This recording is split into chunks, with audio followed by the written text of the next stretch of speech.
जैसा मैंने आपको पिछले लेसन्स में अवगत कराया था परिक्रमण, परिभ्रमण, सौर मंडल से, आज हम बात कर रहे हैं अक्षांश व देशांतर की। अक्षांश व देशांतर मोस्टली क्या था, एरेटोस्थेनीज एक भूगोल वेता हुआ था जिसे ज्योग्राफी का पिता भी कहा जाता है। मोस्टली अक्षांश व देशांतर का निर्माण एरेटोस्थेनीज ने ही किया था। अब अक्षांश व देशांतर हमारे लिए बहुत ज्यादा इंपॉर्टेंट हो जाते हैं, क्योंकि अक्षांश देशांतर के अकॉर्डिंग ही हम क्या पता करते हैं। अक्षांश देशांतर हमें स्थिति और स्थिति से अवगत कराते हैं। देशांतर एक ऐसी स्थिति है, देशांतर हमें क्या बताता है, देशांतर हमें बताता है कि हमारा जो भाग है, जो हमारा भाग के समय है, जैसे हमारी स्थिति है 82.5 डिग्री, जैसे भारत की कोई स्थिति है, उस स्थिति में देशांतर का उसमें समय क्या होगा, क्योंकि ये टाइम ड्यूरेशन बताता है और ये स्थिति अवस्थिति बताता है। आते हैं हम सबसे पहले बात करते हैं अक्षांश। अक्षांश क्या है, पृथ्वी अपने अक्ष पर, अक्ष और कक्ष क्या होता है, अक्ष और कक्ष क्या होता है, जैसे मैंने आपको बताया था पृथ्वी अपने अक्ष पर 23.5 डिग्री झुकी हुई है और पृथ्वी अपनी कक्षा में 66.5 डिग्री का कोण बनाती है। तो पृथ्वी अपने अक्ष और कक्ष में बनाया हुआ कोण, पृथ्वी के अक्ष और कक्ष में बना हुआ कोण जिसमें समानांतर सीधे पश्चिम से पूरब की तरफ रेखाएं होती है, उसे अक्षांश कहा जाता है। सबसे पहली बात जो होती है, अगर डेफिनेशन की बात करें तो पृथ्वी के भूकेंद्र से मापा गया कोण क्या होता है बेटा, अक्षांश कहलाता है। जैसे पृथ्वी के भूकेंद्र से मापा गया कोण, जैसे भूकेंद्र से हमने 20 डिग्री का कोण बनाया और एक बनाया 40 डिग्री का, एक बनाया 60 डिग्री का, तो जो ये 60 डिग्री का कोण बना, ये 60 डिग्री अक्षांश को दर्शाएगा। जो 40 डिग्री का कोण बना, 40 डिग्री अक्षांश को दर्शाएगा। जो 20 डिग्री का कोण बना है, वो 20 डिग्री अक्षांश को दर्शाएगा। तो पृथ्वी के भूकेंद्र से बना हुआ जो कोण है वो दर्शाता है हमें अक्षांश।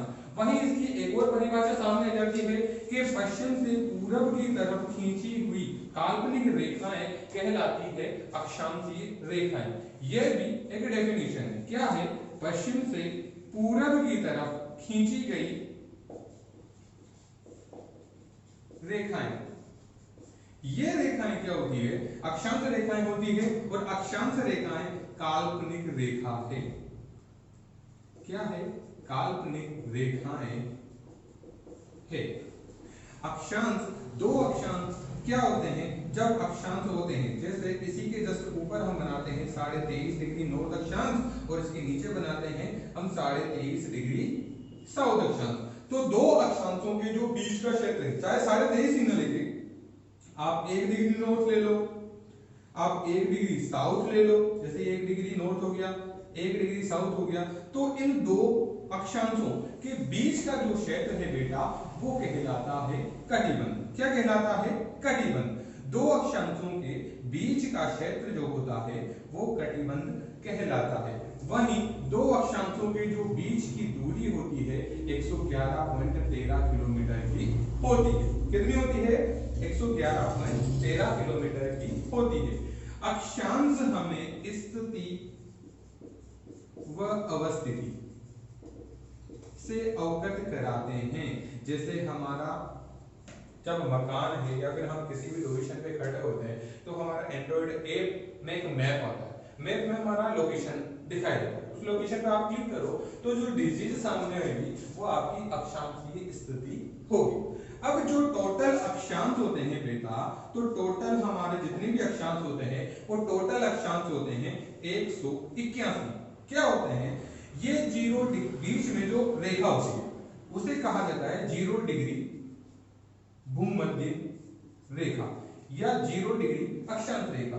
ये 0 डिग्री अक्षांश रेखा पृथ्वी को दो भागों में विभाजित करती है।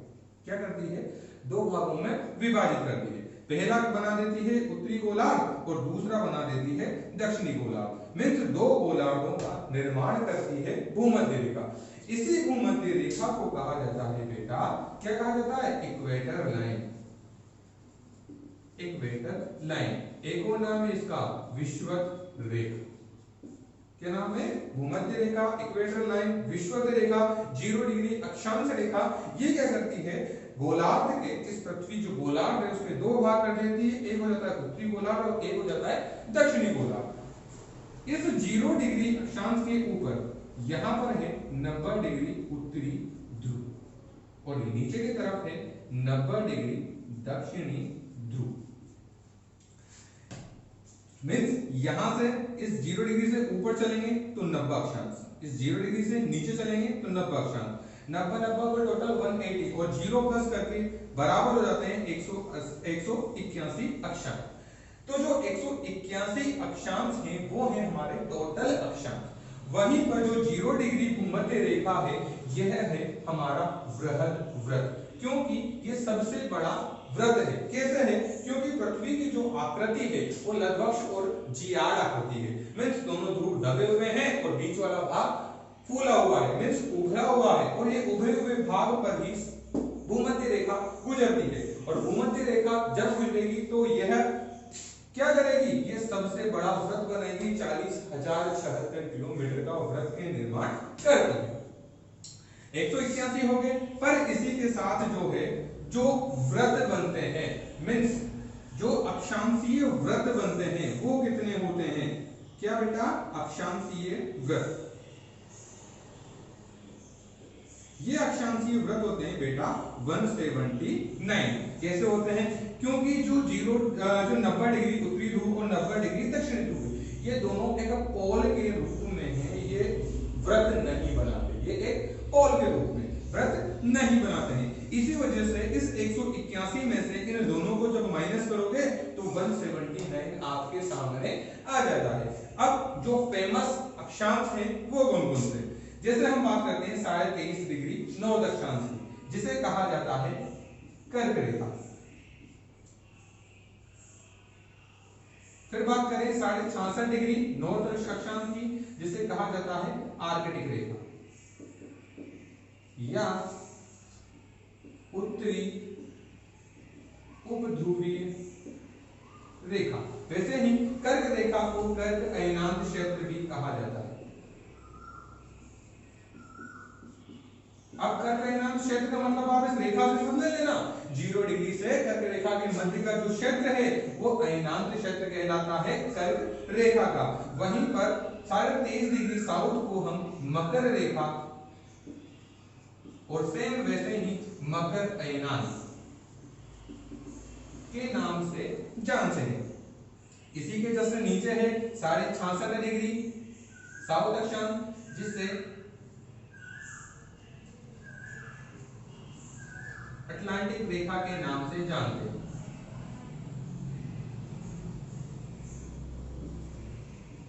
और इसे कहा जाता है दक्षिणी उपध्रुवीय रेखा। तो ये तो है हमारे टोटल अक्षांश और उन अक्षांशीय रेखाओं के नाम। अब क्या होता है, साथ में इन्हीं रेखाओं के सामने, इन्हीं रेखाओं के सामने सूर्य आता है।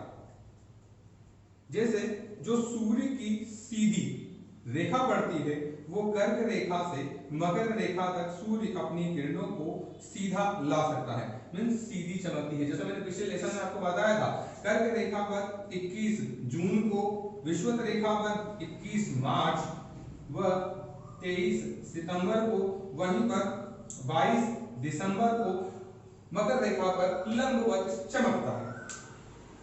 इसी के साथ क्या करता है ये, जब ये सीधा चमकता है कर्क रेखा पर, तो कर्क रेखा पर सीधे चमकते वक्त ये निर्माण कर देता है कर्क संक्रांति का। किसका निर्माण कर देता है? कर्क संक्रांति का।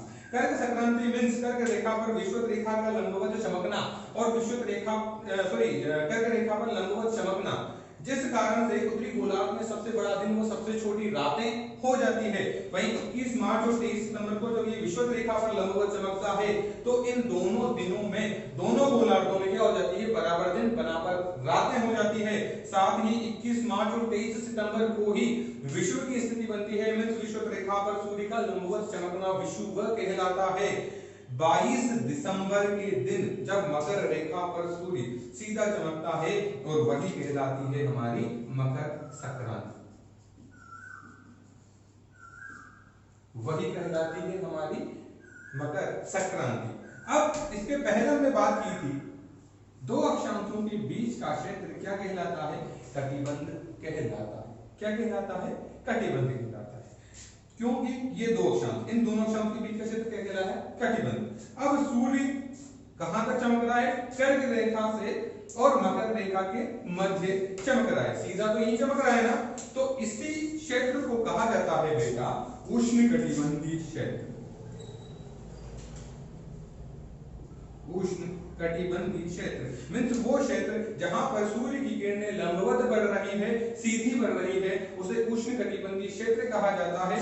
जहां पर सूर्य की किरणें तिरछी हो जाती है या तिरछी बढ़ती है, उसे कहा जाता है उपोष्णकटिबंधीय क्षेत्र, या उसे कहा जाता है शीतोष्णकटिबंधीय क्षेत्र। साथ ही जहां पर 6 महीने के दिन और 6 महीने की रातें होती है, उसे कहा जाता है शीत कटिबंधीय क्षेत्र। तो अक्षांश हमें क्या बताते हैं? अक्षांश हमें स्थिति अवस्थिति से अवगत कराते हैं। साथ ही यह एक काल्पनिक रेखा है। दो अक्षांशों के बीच का जो क्षेत्र होता है वो 111.13 किलोमीटर या फिर 111 किलोमीटर का होता है। दो अक्षांशों के बीच का क्षेत्र कटिबंध कहलाता है। साथ ही जो टोटल अक्षांश है वो 181 हो जाते हैं और 179 अक्षांशीय वृत्त हमारे पास बन जाते हैं। इसके बाद हम आगे बात करते हैं बेटा, तो क्या होता है अक्षांश के साथ हमारे पास दूसरा आ जाता है देशांतर। पर इसके पहले एक अक्षांश है जो है सॉरी एक अक्षांश रेखा है कर्क रेखा। ये जो कर्क रेखा है, ये कर्क रेखा हमारे भारत से गुजरती है। कहां से गुजरती है बेटा? भारत से गुजरती है, और भारत के यह 8 राज्यों से होकर गुजरती है। कितने? 8 राज्यों से। अब 8 राज्यों में कहां कहां से होके जाएगी ये? अब आप लोगों को तो याद होगा कि 8 राज्यों में कहां कहां होके जाएगी, ये मुझे ही बता दो। मोस्टली 8 राज्य जो हैं वो इस तरीके से मिला। सबसे पहले ये एंट्री लेती है गुजरात में, फिर एंट्री लेगी राजस्थान में, फिर आ जाएगी एमपी में, फिर आ जाएगी छत्तीसगढ़ में, फिर आ जाएगी झारखंड में, फिर वेस्ट बंगाल में, इसके बाद त्रिपुरा, फिर मिजोरम। मीन्स ये 8 राज्यों से होकर गुजरती है। अब कई बार क्वेश्चन ये पूछा जाता है कि जो कर्क रेखा है वो कर्क रेखा लगातार कितने राज्यों से होकर जाती है भारत में? तो लगातार मीन्स गुजरात, राजस्थान, एमपी, छत्तीसगढ़, झारखंड और वेस्ट बंगाल, क्योंकि उसके बाद में बांग्लादेश में चल जाती है। वहीं दूसरा क्वेश्चन बनता है कि कर्क रेखा पूर्ववर्ती किन राज्यों से होकर गुजरती है? मीन्स पूर्ववर्ती राज्य कौन कौन से? त्रिपुरा और मिजोरम से होकर गुजरती है। वहीं पर एक और क्वेश्चन बनाते हैं, तो रांची कहां है? झारखंड में। तो ये जो रांची है, झारखंड की राजधानी रांची जो है वो कर्क रेखा पर स्थित है। कहां पर है? कर्क रेखा पर स्थित है।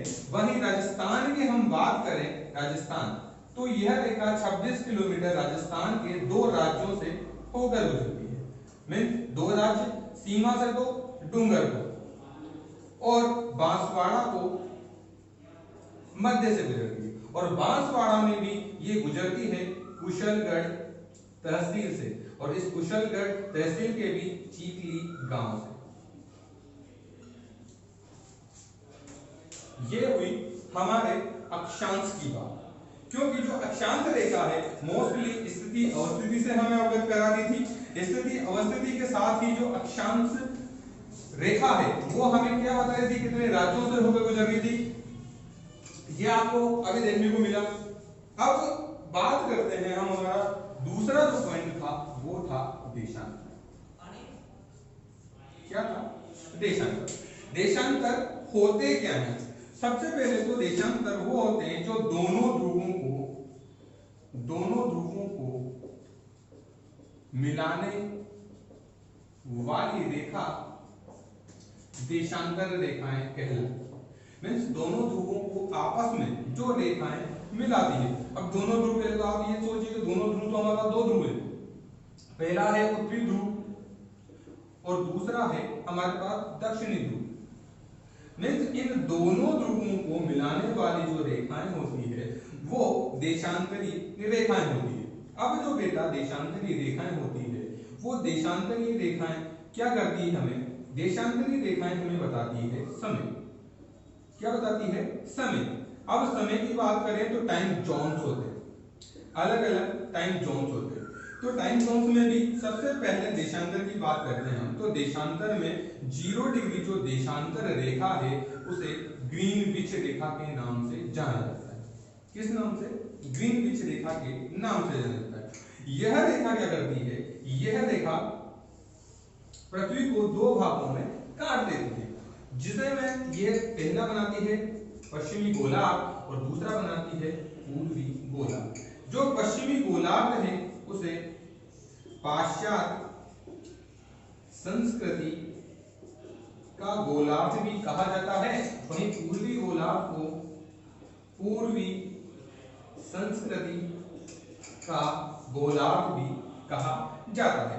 देशांतर रेखाओं के मध्य सर्वाधिक जो दूरी होती है वो सर्वाधिक दूरी होती है बेटा भूमध्य रेखा, और इस भूमध्य रेखा पर सर्वाधिक दूरी होती है 111.32 किलोमीटर की, जो आती है हमारे सिर्फ 111 किलोमीटर ऑप्शन यही आती है। अब दो, जैसे हमने पढ़ा था, दो अक्षांशों के बीच का क्षेत्र कटिबंध कहलाता है, वहीं पर दो देशांतर मींस इन दो देशांतरों के जो बीच का क्षेत्र है वो क्षेत्र कहलाता है बेटा गोरे। क्या कहलाता है, गोरे। दो देशांतरों के बीच का क्षेत्र क्या कहलाया, गोरे कहलाया। अब जो गोरे क्षेत्र बना वो इन दो देशांतर के बीच में बना, पर दो देशांतर वो दो अक्षांश के बीच मींस जैसे ये हो गया ये अक्षांश और ये देशांतर, अब इनके बीच ये जो आयतानुमा आकृति बनी, ये जो बॉक्स बना, ये कहलाता है ग्रिड। क्या कहलाता है, ग्रिड। मींस दो अक्षांश व दो देशांतर के बीच का जो क्षेत्र बना वो क्षेत्र कहलाता है ग्रिड। 0 डिग्री अक्षांश रेखा व 0 डिग्री देशांतर रेखा जहां पर बीच में एक दूसरे को काटती है वो है गिनी की खाड़ी में। कहां पर काटती है, गिनी की खाड़ी में। गिनी कहां है, गिनी अफ्रीका, अफ्रीका का देश है, उसी के जो नीचे खाड़ी है वो गिनी की खाड़ी कहलाती है।